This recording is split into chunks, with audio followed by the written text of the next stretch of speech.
Hello. Welcome back to another section of 100 Years of Solitude by Gabriel Garcia Marquez. Hope you're enjoying this one so far. We've gotten through about 5 or 6 sections, I believe, up to this point. So if you are just joining us for the first time, hi, I'm Julie. We read books over here on this channel, and I'd love to have you join us. If you want to read along with this book and you're just joining us, go ahead and go back a few videos and catch up so that you can be caught up to this point. I'm recording this a few days earlier so I get the video out on Monday like normal, because my sister is actually going to be visiting me in France with her boyfriend for a few days, but wanted to make sure I got this recorded for you guys. Right up at the top here, I did want to go through the little family tree that we've got, little diagram in the front of the book. So if you're not interested in going through that, you can skip forward about a minute and you will be likely at the start of the section for real. And I did go over this in the ending of the last section if you got through all the way through that one. But I just want to go through a little bit of this diagram. We've got our family tree. Just want to recap what we've got since we've got a lot of repeat names. So our patriarch and matriarch at the top, of course, are Jose Arcadio Buendia, and who married Ursula Iguaran. They together had 3 children: Colonel Aureliano Buendia, Jose Arcadio, and Amaranta. Colonel Aureliano Buendia married Remedios Moscote, the young child, who died. If you spoiler, sorry. And let's see. He had 1 son, Aureliano Jose, by Pilar Tanera, and by undisclosed mothers, but discussed in another section, 17 Aurelianos, 17 other sons. And moving on to the next son of Jose Arcadio Buendia and Ursula, it is Jose Arcadio, who married Rebecca. With Jose Arcadio, he had a son, Arcadio, but that was not by Rebecca, that was by Pilar Tenera as well.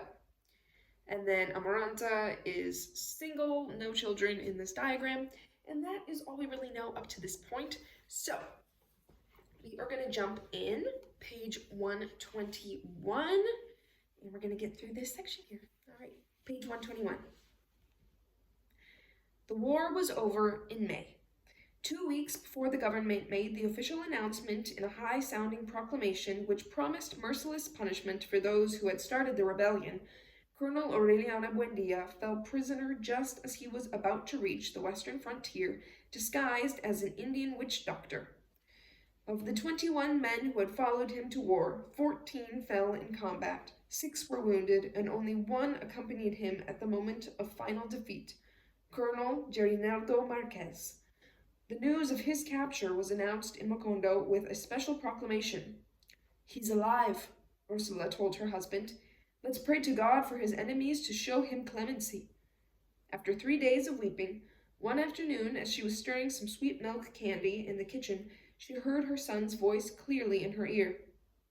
It was Aureliano. "It was Aureliano!" she shouted, running toward the chestnut tree to tell her husband the news. "I don't know how the miracle took place, but he's alive, and we're going to see him very soon." She took it for granted. She had the floors of the house scrubbed and changed the position of the furniture. 1 week later, a rumor from somewhere that was not supported by any proclamation gave dramatic confirmation to the prediction. Colonel Aureliano Buendia had been condemned to death, and the sentence would be carried out in Macondo as a lesson to the population. One Monday, at 10:30 in the morning, Amaranta was dressing Aureliano Jose when she heard the sound of a distant troop and the blast of a cornet 1 second before Ursula burst into the room with the shout, "They're bringing him now!" The troop struggled to subdue the overflowing crowd with their rifle butts. Ursula and Amaranta ran to the corner, pushing their way through, and then they saw him. He looked like a beggar. His clothing was torn, his hair and beard were tangled, and he was barefoot. He was walking without feeling the burning dust, his hands tied behind his back with a rope that a mounted officer had attached to the head of his horse. Along with him, also ragged and defeated, they were bringing Colonel Aureliano Marquez. They were not sad. They seemed more disturbed by the crowd that was shouting all kinds of insults at the troops. "My son!" Ursula shouted in the midst of the uproar, and she slapped the soldier who tried to hold her back. The officer's horse reared. Then Colonel Aureliano Buendia stopped. Tremulous, avoided the arms of his mother and fixed a stern look on her eyes. "Go home, Mama," he said. "Get permission from the authorities to come see me in jail." He looked at Amaranta, who stood indecisively 2 steps behind Ursula, and he smiled as he asked her, "What happened to your hand?" Amaranta raised the hand with the black bandage. "A burn," she said, and took Ursula away so that the horses would not run her down. The troop took off. A special guard surrounded the prisoners and took them to the jail as a trot. At dusk, Ursula visited Colonel Aureliano Buendia in jail. She had tried to get permission through Don Apolinar Scotte, but he had lost all authority in the face of the military omnipotence. Father Nicanor was in bed with hepatic fever. The parents of Colonel Aureliano Marquez, who had not been condemned to death, had tried to see him and were driven off with rifle butts. Facing the impossibility of finding anyone to intervene, convinced that her son would be shot at dawn, Ursula wrapped up the things she wanted to bring him and went to the jail alone.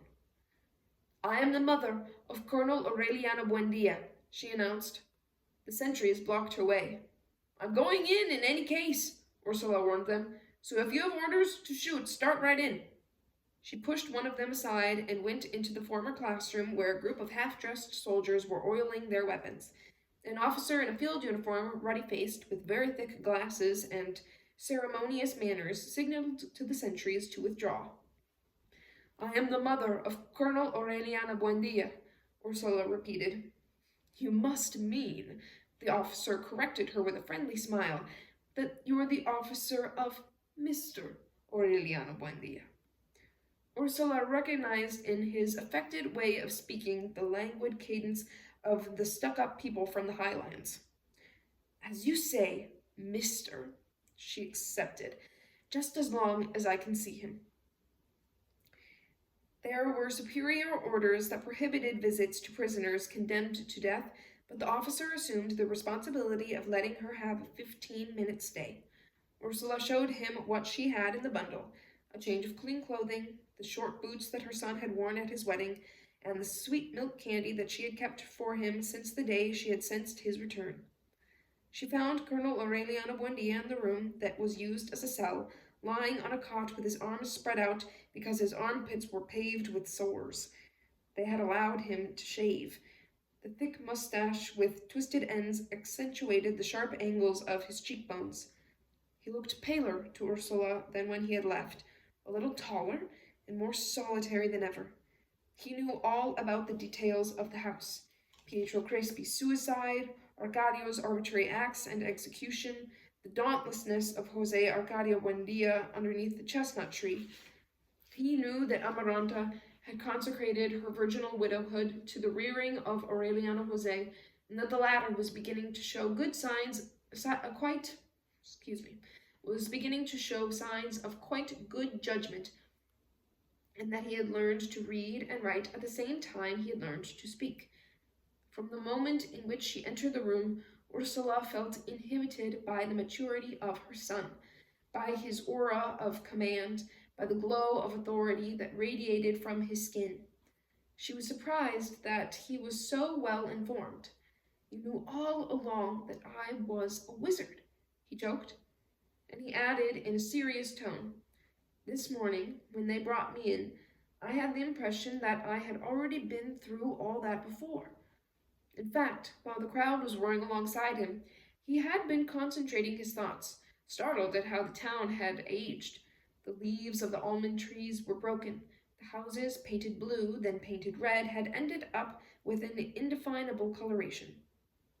What did you expect? Ursula sighed. Time passes. That's how it goes, Aureliano admitted, but not so much. In that way, the long-awaited visit for which both had prepared questions and had even anticipated answers was once more the usual everyday conversation. When the guard announced the end of the visit, Aureliano took out a roll of sweaty papers from under the cot. They were his poetry, the poems inspired by Remedios, which he had taken with him when he left, and those he had written later on during the chance pauses in the war. Promise me that no one will read them, he said. Light the oven with them this very night. Ursula promised and stood up to kiss him goodbye. I brought you a revolver, she murmured. Colonel Aureliano Buendia saw that the sentry could not see. It won't do me any good, he said in a low voice, but give it to me in case they search you on the way out. Ursula took the revolver out of her bodice and put it under the mattress of the cot. And don't say goodbye, he concluded with emphatic calmness. Don't beg or bow down to anyone. Pretend that they shot me a long time ago. Ursula bit her lip so as not to cry. Put some hot stones on those sores, she said. She turned halfway around and left the room. Colonel Aureliano Buendia remained standing, thoughtful, until the door closed. Then he lay down again, with his arms open.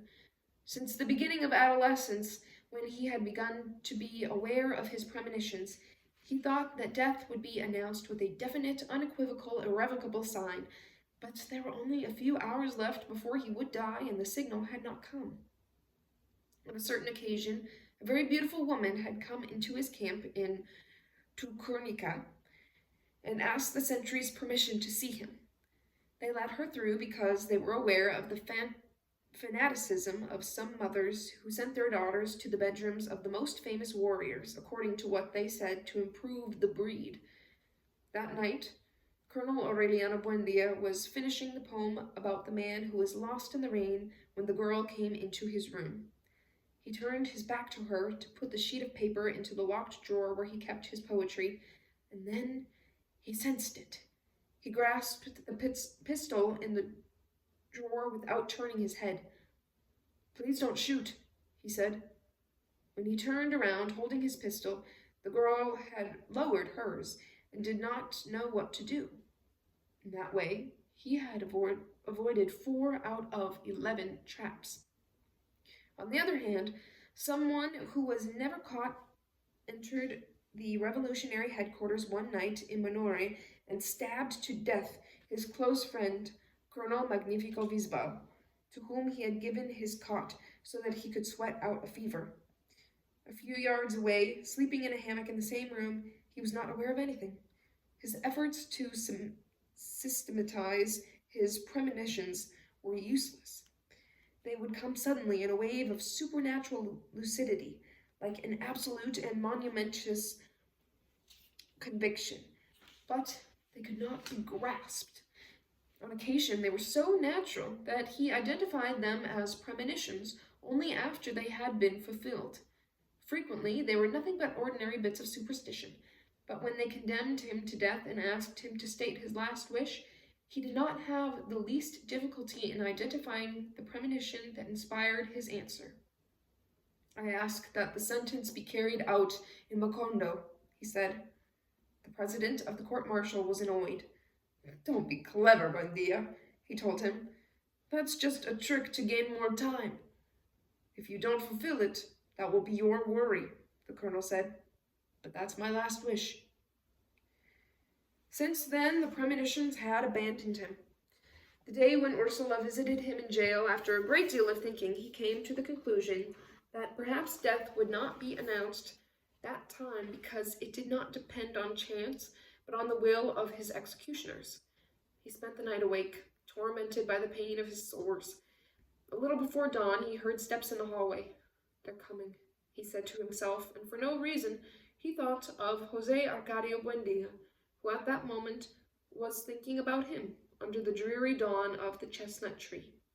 He did not feel fear or nostalgia, but an intestinal rage at the idea that this artificial death would not let him see the end of so many things that he had left unfinished.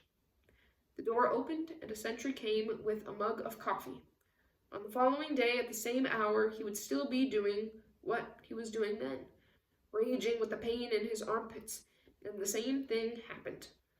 On Thursday, he shared the sweet milk candy with the guards and put on his clean clothes, which were tight for him, and the patent leather boots. By Friday, they had still not shot him. Actually, they did not dare carry out the sentence. The rebelliousness of the town made the military men think that the execution of Colonel Aureliano Buendia might have serious political consequences, not only in Macondo, but throughout the area of the swamp. So they consulted the authorities in the capital of the province. On Saturday night, while they were waiting for an answer, Captain Roque Carnicero went with some other officers to Catarino's place. Only one woman, practically threatened, dared take him to her room. "They don't want to go to bed with a man they know is going to die," she confessed to him. "No one knows how it will come, but everybody is going around saying that the officer who shoots Colonel Aureliano Buendia and all the soldiers in the squad, one by one, will be murdered with no escape, sooner or later, even if they hide at the ends of the earth." Captain Roque Carnicero mentioned it to the other officers, and they told their superiors. On Sunday, although no one had revealed it openly, although no action on the part of the military had disturbed the tense calm of those days, the whole town knew that the officers were ready to use any manner of pretext to avoid responsibility for the execution. The official order arrived in the Monday mail.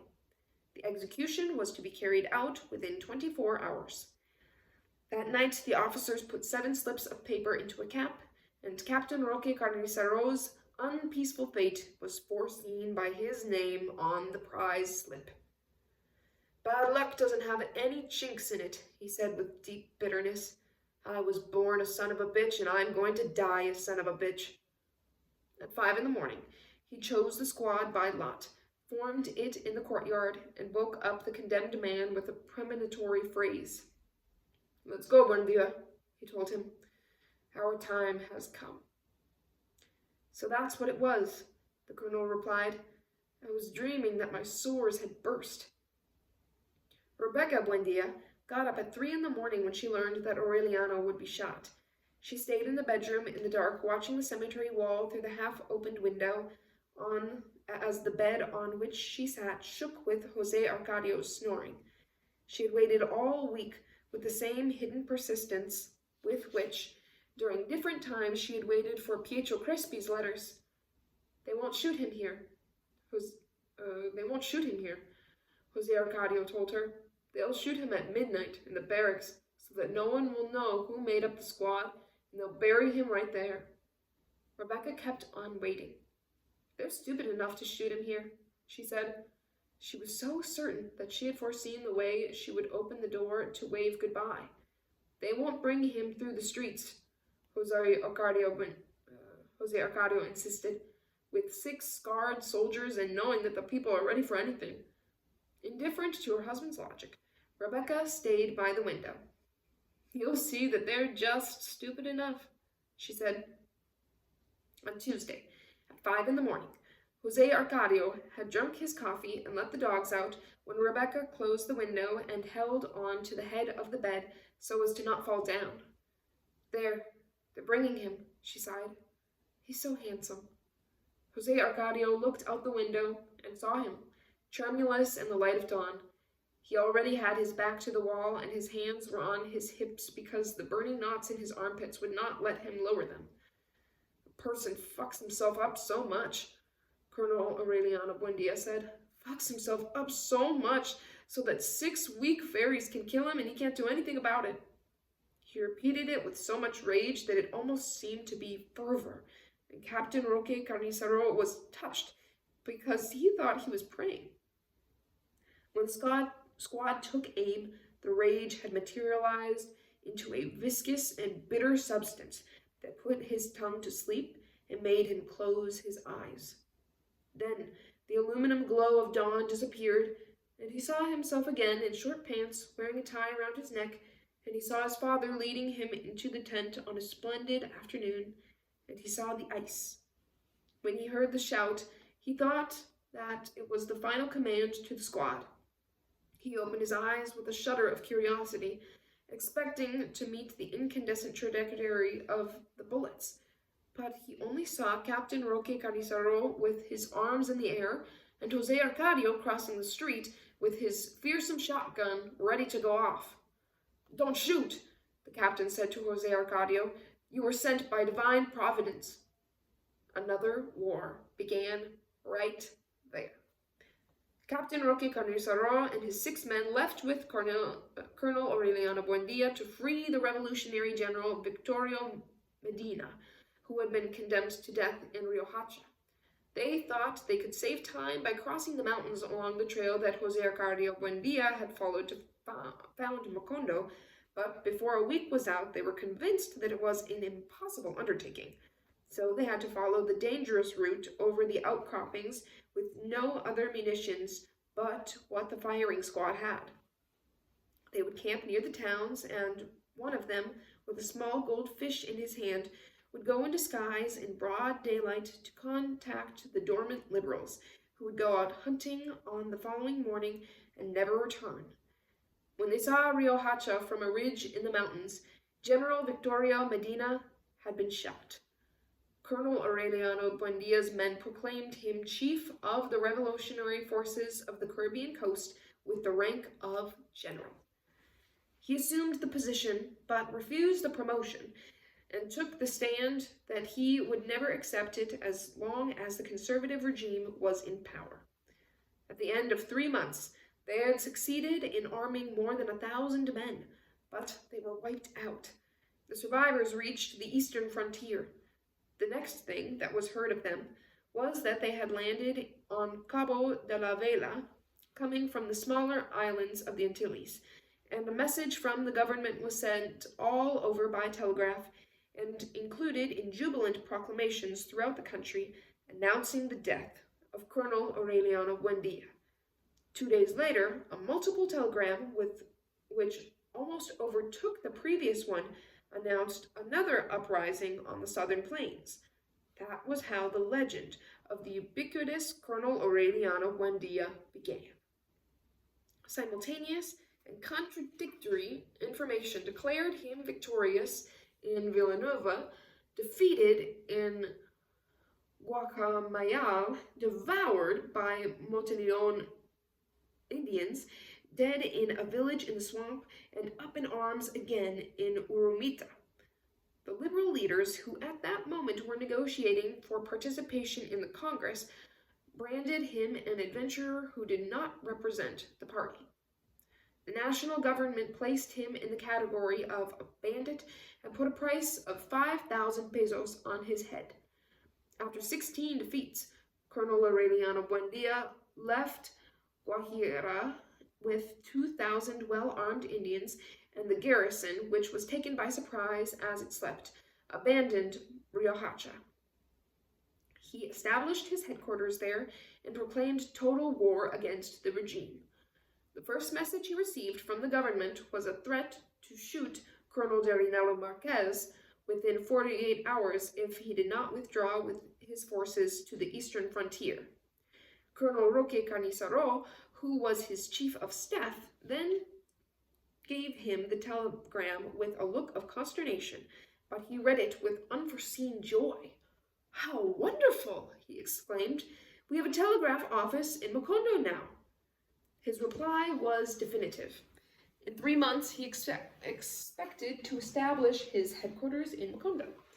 If he did not find Colonel Aureliano Marquez alive at that time, he would shoot out of hand all of the officers he held prisoners at that moment, starting with the generals, and would give orders to his subordinates to do the same for the rest of the war.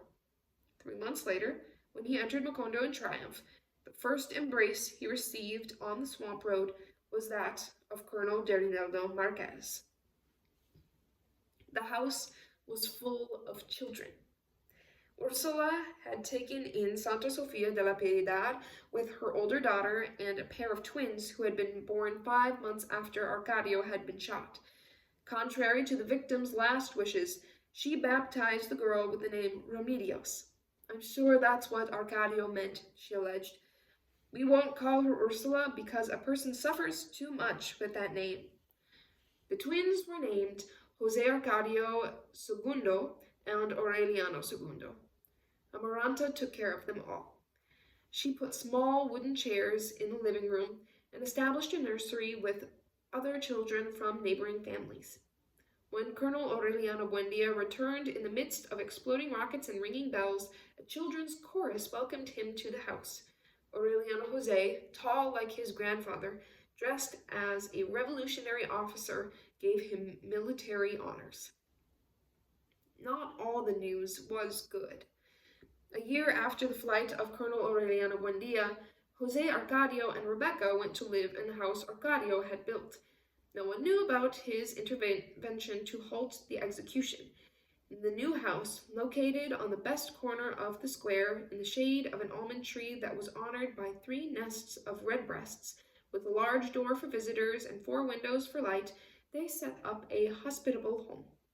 Rebecca's old friends, among them 4 of the Moscote sisters who were still single, once more took up the sessions of embroidery that had been interrupted years before on the porch with the begonias. Jose Arcadio continued to profit from the usurped lands, the title to which was recognized by the conservative government. Every afternoon he could be seen returning on horseback with his hunting dogs and his double-barreled shotgun and a string of rabbits hanging from his saddle. One September afternoon, with the threat of the storm, he returned home earlier than usual. He greeted Rebecca in the dining room, tied the dogs up in the courtyard, hung the rabbits up in the kitchen to be salted later, and went to the bedroom to change his clothes. Rebecca later declared that when her husband went into the bedroom, she was locked in the bathroom and did not hear anything. It was a difficult version to believe, but there was no other more plausible, and no one could think of any motive for Rebecca to murder the man who had made her happy. That was perhaps the only mystery that had never cleared up in Macondo. As soon as Jose Arcadio closed the bedroom door, the sound of a pistol shot echoed through the house. A trickle of blood came out under the door, crossed the living room, went out into the street, continued on in a straight line across the uneven terraces, went up steps and climbed over curbs, passed along the street of the Turks, turned a corner on the right and another to the left, made a right angle at the Buendia house, went in under the closed door, crossed through the parlor, hugging the walls so as not to stain the rugs, went on to the other living room, made a wide curve to avoid the dining room table, went along the porch with the begonias, and passed without being seen under Amaranta's chair as she gave an arithmetic lesson to Aureliano Jose, and went through the pantry and came out in the kitchen where Ursula was getting ready to crack 36 eggs to make bread. "Holy Mother of God!" Ursula shouted. She followed the thread of blood back along its course, and in search of its origin, she went through the pantry, along the begonia porch where Aureliano Jose was chanting that 3 + 3 is 6, and 6 + 3 is 9, and she crossed the dining room and the living rooms, and followed straight down the street, and she turned first to the right and then to the left, to the street of the Turks, forgetting that she was still wearing her baking apron and her house slippers, and she came out onto the square and went into the door of a house where she had never been, and she pushed open the bedroom door and was almost suffocated by the smell of burned gunpowder, and she found Jose Arcadio lying face down on the ground on top of the leggings he had just taken off, and she saw the starting point of the thread of blood that had already stopped flowing out of his right ear. They found no wound on his body, nor could they locate the weapon, nor was it possible to remove the smell of powder from the corpse. First, they washed him 3 times with soap and a scrubbing brush, then they rubbed him with salt and vinegar, then with ashes and lemon, and finally they put him in a barrel of lye and let him stay for 6 hours. They scrubbed him so much that the arabesques of his tattooing began to fade. When they thought of the desperate measure of seasoning him with pepper, cumin seeds, and laurel leaves, and boiling him for a whole day over a slow fire, he had already begun to decompose, and they had to bury him hastily. They sealed him hermetically in a special coffin 7.5 feet long and 4 feet wide, reinforced inside with iron plates and fastened together with steel bolts, and even then the smell could be perceived on the streets through which the funeral procession passed. Father Nicanor, with his liver enlarged and tight as a drum, gave him a blessing from his bed. Although in the months that followed they reinforced the grave with walls about it, between which they threw compressed ash, sawdust, and quicklime, the cemetery still smelled of powder for many years after, until the engineers from the banana company covered the grave over with a shell of concrete. As soon as they took the body out, Rebecca closed the doors of her house and buried herself alive, covered with a thick crust of disdain that no earthly temptation was ever able to break. She went out into the street on one occasion, when she was very old, with shoes the color of old silver and a hat made of tiny flowers, during the time that the wandering Jew passed through the town and brought on a heat wave that was so intense that birds broke through the window screens to come to die in the bedrooms. The last time anyone saw her alive was when, with one shot, she killed a thief who was trying to force the door of her house. Except for Argenida, her servant and confidant, no one ever had any more contact with her after that. At one time, it was discovered that she was writing letters to the bishop, whom she claimed as a first cousin, but it was never said whether she received any reply. The town forgot about her. In spite of his triumphal return, Colonel Aureliano Buendia was not enthusiastic over the look of things. The government troops abandoned their positions without resistance, and that aroused an illusion of victory among the liberal population that it was not right to destroy, but the revolutionaries knew the truth. Colonel Aureliano Buendia better than any of them. Although at that moment he had more than 5,000 men under his command and held 2 coastal states, he had the feeling of being hemmed in against the sea and caught in a situation that was so confused that when he ordered the restoration of the church steeple, which had been knocked down by army cannon fire, Father Nicanor commented from his sickbed, "This is silly. The defenders of the faith of Christ destroy the church, and the masons order it rebuilt." Looking for a loophole through which he could escape, he spent hours on end in the telegraph office, conferring with the commanders of other towns, and every time he would emerge with the firmest impression that the war was at a stalemate. When news of fresh liberal victories was received, it was celebrated with jubilant proclamations, but he would measure the real extent of them on the map, and could see that his forces were penetrating into the jungle, defending themselves against malaria and mosquitoes, advancing in the opposite direction from reality. "We're wasting time," he would complain to his officers. "We're wasting time while the bastards in the party are begging for seats in Congress." Lying awake at night, stretched out on his back in a hammock in the same room where he had awaited death, he would evoke the image of lawyers dressed in black, leaving the presidential palace in the icy cold of early morning, with their coat collars turned up about their ears, rubbing their hands, whispering, taking refuge, in dreary early morning cafes to speculate over what the president had meant when he said yes, or what he meant when he said no, and even to imagine what the president was thinking when he said something quite different, as he chased away mosquitoes at a temperature of 95 degrees, feeling the approach of the fearsome dawn when he would have to give his men the command to jump into the sea. That's 95 degrees Fahrenheit, I assume, which is about, I want to say like 38 Celsius. It's hot. Maybe 40.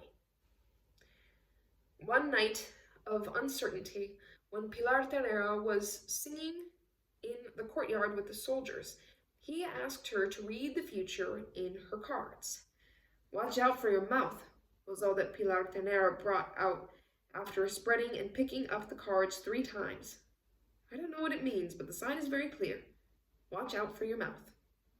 2 days later, someone gave an orderly a mug of black coffee, and the orderly passed it on to someone else, and that one to someone else, until, hand to hand, it reached Colonel Aureliano Buendia's office. He had not asked for any coffee, but since it was there, the colonel drank it. It had a dose of nux vomica strong enough to kill a horse. When they took him home, he was stiff and arched, and his tongue was sticking out between his teeth. Ursula fought against death over him. After cleaning out his stomach with emetics, she wrapped him in hot blankets and fed him egg whites for 2 days until his harrowed body recovered its normal temperature. On the 4th day, he was out of danger. Against his will, pressured by Ursula and his officers, he stayed in bed for another week. Only then did he learn that his verses had not been burned. "I didn't want to be hasty," Ursula explained to him. "That night, when I went to light the oven, I said to myself that it would be better to wait until they brought the body." In the haze of convalescence, surrounded by Remedios's dusty dolls, Colonel Aureliano Buendia brought back the decisive periods of his existence by reading his poetry. He started writing again. For many hours, balancing on the edge of the surprises of a war with no future, in rhymed verse he resolved his experience on the shores of death. Then his thoughts became so clear that he was able to examine them forward and backward. One night he asked Colonel Gerinaldo Marquez, "Tell me something, old friend. Why are you fighting?" "What other reason could there be?" Colonel Gerinaldo Marquez answered. "For the great Liberal Party." "You're lucky because you know why," he answered. "As far as I'm concerned, I've come to realize only just now that I'm fighting because of pride." "That's bad," Colonel Gerinaldo Marquez said. Colonel Aureliano Buendia was amused at his alarm. "Naturally," he said, "but in any case, it's better than not knowing why you're fighting." He looked him in the eyes and added with a smile, "Or fighting like you for something that doesn't have any meaning for anyone." His pride had prevented him from making contact with the armed groups in the interior of the country until the leaders of the party publicly rectified their declaration that he was a bandit. He knew, however, that as soon as he put those scruples aside, he would break the vicious circle of the war. Convalescence gave him time to reflect. Then he succeeded in getting Ursula to give him the rest of her buried inheritance and her substantial savings. He named Colonel Gerinaldo Marquez civil and military leader of Macondo, and he went off to make contact with the rebel groups in the interior. Colonel Gerinaldo Marquez was not only the man closest to Colonel Aureliano Buendia, but Ursula received him as a member of the family. Fragile, timid, with natural good manners, he was, however, better suited for war than for government. His political advisers easily entangled him in theoretical labyrinths, but he succeeded in giving Macondo the atmosphere of rural peace that Colonel Aureliano Buendia dreamed of, so that he could die of old age making little gold fishies. Although he lived in his parents' house, he would have lunch at Ursula's 2 or 3 times a week. He initiated Aureliano Jose in the use of firearms, gave him early military instruction, and for several months took him to live in the barracks with Ursula's consent, so that he could become a man. Many years before, when he was still almost a child, Gerinaldo Marquez had declared his love for Amaranta. At that time, she was so illusioned with her lonely passion for Pietro Crespi that she laughed at him. Gerinaldo Marquez waited. On a certain occasion, he sent Amaranta a note from jail asking her to embroider a dozen batiste handkerchiefs with his father's initials on them. He sent her the money. A week later, Amaranta brought the dozen handkerchiefs to him in jail, along with the money, and they spent several hours talking about the past.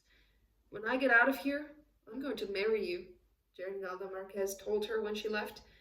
Amaranta laughed, but she kept on thinking about him while she taught the children to read, and she tried to revive her juvenile passion for Pietro Crespi. On Saturdays, visiting days for the prisoners, she would stop by the house of Aureliano Marquez's parents and accompany them to the jail. On one of those Saturdays, Ursula was surprised to see her in the kitchen, waiting for the biscuits to come out of the oven so that she could pick the best ones and wrap them in a napkin that she had embroidered for the occasion. "Marry him," she told her. "He'll have a hard time finding another man like him."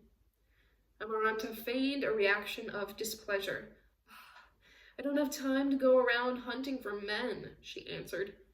"I'm taking these biscuits to Aureliano because I'm sorry that sooner or later they're going to shoot him." She said it without thinking, but that was the time that the government had announced its threat to shoot Colonel Aureliano Marquez if the rebel forces did not surrender Riohacha. The visits stopped. Amaranta shut herself up to weep, overwhelmed by a feeling of guilt similar to the one that had tormented her when Marmedios died, as if one more of her careless words had been responsible for a death. Her mother consoled her. She assured her that Colonel Aureliano Buendia would do something to prevent the execution and promised that she would take charge of attracting Aureliano Marquez herself when the war was over.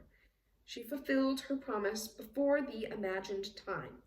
When Aureliano Marquez returned to the house, invested with his new dignity of civil and military leader, she received him as a son.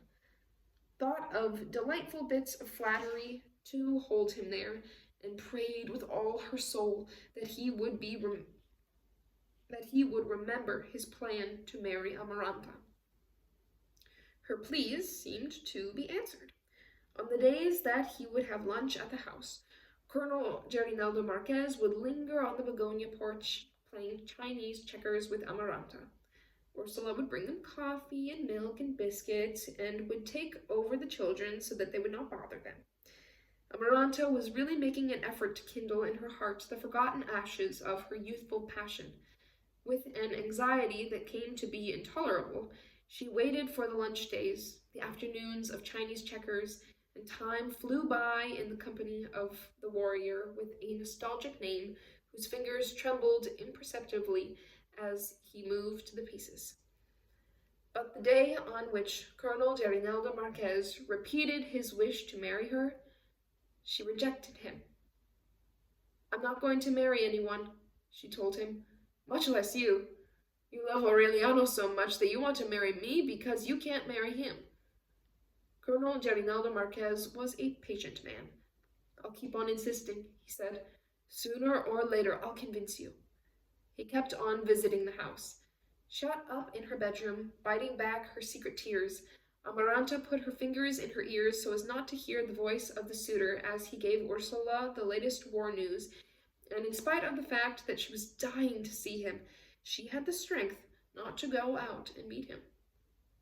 At that time, Colonel Aureliano Buendia took the time to send a detailed account to Macondo every 2 weeks, but only once, almost 8 months after he had left, did he write to Ursula. A special messenger brought a sealed envelope to the house with a sheet of paper inside bearing the colonel's delicate hand. "Take good care of Papa, because he is going to die." Ursula became alarmed. "If Aureliano says so, it's because Aureliano knows," she said, and she had them help her take Jose Arcadio Buendia to his bedroom.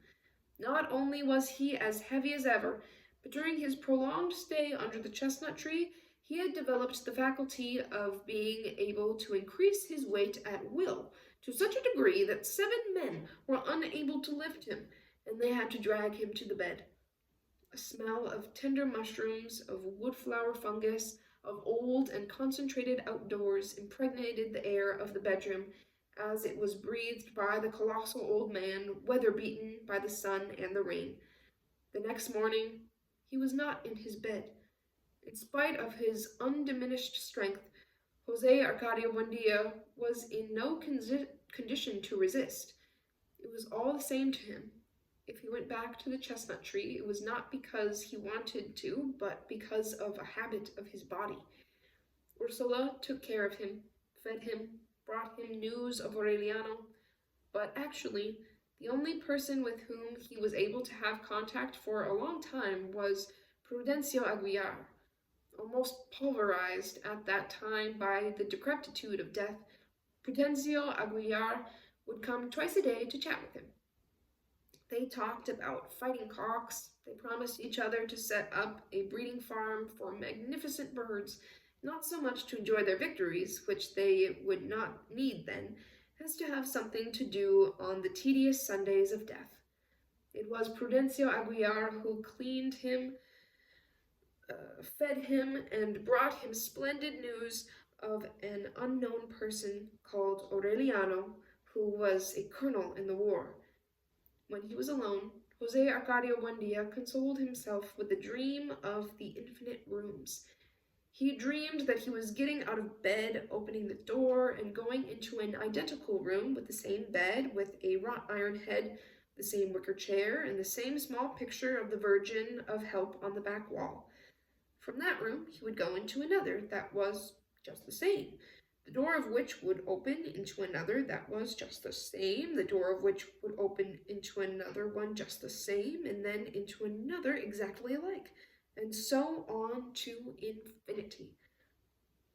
He liked to go from room to room, as in a gallery of parallel mirrors, until Prudencio Aguilar would touch him on the shoulder.